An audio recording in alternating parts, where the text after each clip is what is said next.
true architecture is created by shaking the building and getting everything to fall off it. And you have the minimum essence that's left over.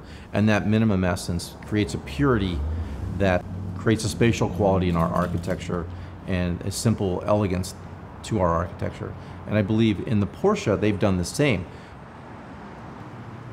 The RS has, the original first 1000 at least, had thinner steel, thinner glass. Interior components in the lightweight version were lightened and parts were removed. This car was all about making it even more minimal by making it lighter than the standard car, and then taking the same engine and boring it out to 2.7 liters. So, you know, the box stayed the same for the engine. It got lighter where they bored it out. The horsepower went up.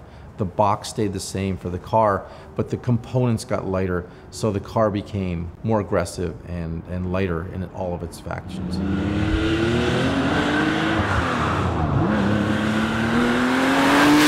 My favorite part about the RS has got to be the sound of the motor, because it's so unique to that car. We have a sport exhaust on ours.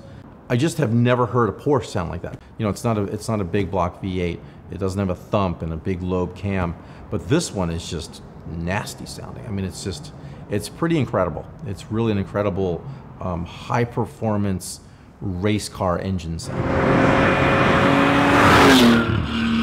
The car is extremely silent. I mean, starting with the door opening and closing, the click and the thunk that closes up. You get inside, you fit snugly into the seats. The steering wheel is right in front of you. You can't see the hood. You see the road in front of you.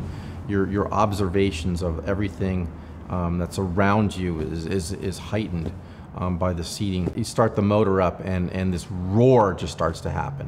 You gotta get it up to temperature before you can get on it. But when you get on it, that thing just is begging you to take it to redline every single time.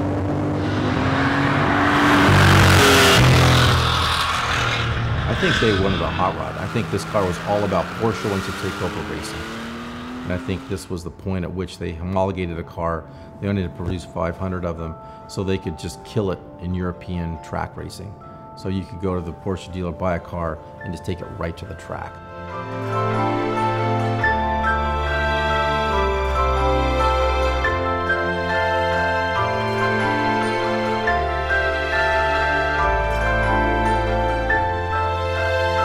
If you look at the 64.5, which was the beginning of the 911s, and you look at the lineage that travels all the way through the current car, you can understand that these are brethren. These are cars that have evolved, that the parts have been seasoned and distilled and so forth. Whereas most other cars, they want to be trendy and they want to move with the times versus evolve over time.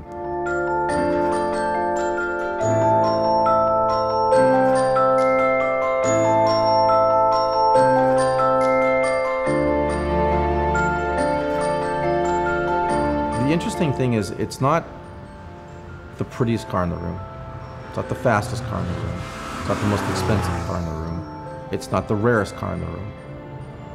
But it has a collection of all the parts and bits that together are greater than the whole.